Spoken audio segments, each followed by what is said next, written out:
Bemorimiz bizga ikkinchi marta murojaat qilishyapti. Birinchi marta bundan 1,5-2 yil oldin kuchli bosh aylanish bilan kelishgan. O'zingiz aytib bera qoling. Bilasizmi? Boshim nihoyatda qattiq aylandi. O'zimni tutolmadim. Muvozanatni yo'qotdim. Bir tarafga, chap tarafimga qaralmadim. Ko'zim ham dvigatsiya qilmadi. O'sha tarafga qarab yurmadi. Aldamayman. Ikkita neuropatologga bordim. Bittasi kerak emas ular. Bo'pti. Aytavering. Ikkita neuropatologga qatnadim. Ular aytdi nimadanligini topib berisholmadi menga. Biz 1,5 oy o'rtada vaqt yo'qotdik. 1,5 oydan keyin именно meni o'rtog'im bitta borib ko'ring dedi. Я тебя увидела internetda. Instagram nimasida как раз rolik chiqib qoldi. Men neuropatologlar o'qitayotgan paytim edi. O'sha yerda sizni ko'rib qoldim, keldim. Birinchi marta men sizga aytib berganimda siz menga endi kushetkaga o'tiring dedingiz. U paytda kushetka nimaligini bilmasdim-da.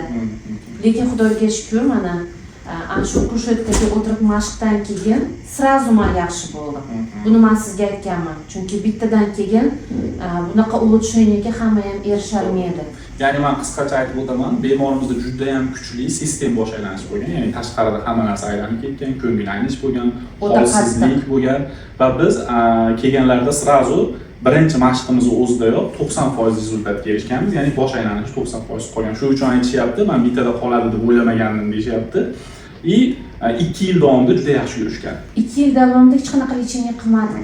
Hech qanaqa Mixidol, Kavinton, Betacet, boshqa tabletkalar, ukollar, kabinetlar olishmagan. Olingani yo'q. Bu qattiq. Endi men sizga aytdim-ku, mana bu meni holatimdan kelib chiqqan holda ozgina asabbuzarlik bo'ldi. Ana shundan keyin talchokni sezdim, srazu boshim aylanishni boshladi. Siz yozib bergan varaqcha meni har doim yonimda turadi. O'sha varaqchani topdim, srazu dorim ham o'sha yerda edi. Ichishni boshladim. 2 kun davomida ichdim, qarasam o'zimga kelmadim. Ana shu mashqni o'zim qila olmasdim. Chunki bu qiyin mashq ekan. Qanday qiyin? Men uchun qiyin. Neudobno. Agar bilgan odam shu narsani qilib bersa, u boshqa. Bitta o'zingiz qila olmaysiz. O'sha paytda siz yomon holatga tushyapsiz-da, batan ko'ningiz aynayapti, bir tarafga yotolmaysiz, qaralmaysiz. Holat yomon holat. Aytib beriladigan darajada bas. Xudoga shukr, yana keldim, yana ana shu kushetkaga o'tirdim. Ikkinchi marta. Unda ham oson bo'lmadi, sababi oson bo'lmadi. Unda ham ko'nishlari ozgina qiyin bo'ldi. Baribir ko'ndirdik. Yana bir marta mashqdan keyin yana 90% holatda deyarli aylanish qoldi. Ko'z tegmasi.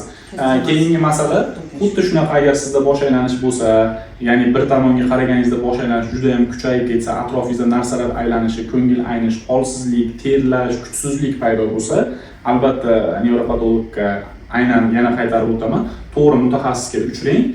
Biz sizga yechimini topishga va davolashga yordam beramiz. Agar kasallik to'g'risida to'liq ma'lumot olmoqchi bo'lsangiz, bizga yozishingiz mumkin. Biz sizga aynan bemorimizda tashxisi nima bo'lganligi va qanday mashq bajarganligimizni aytib o'tamiz.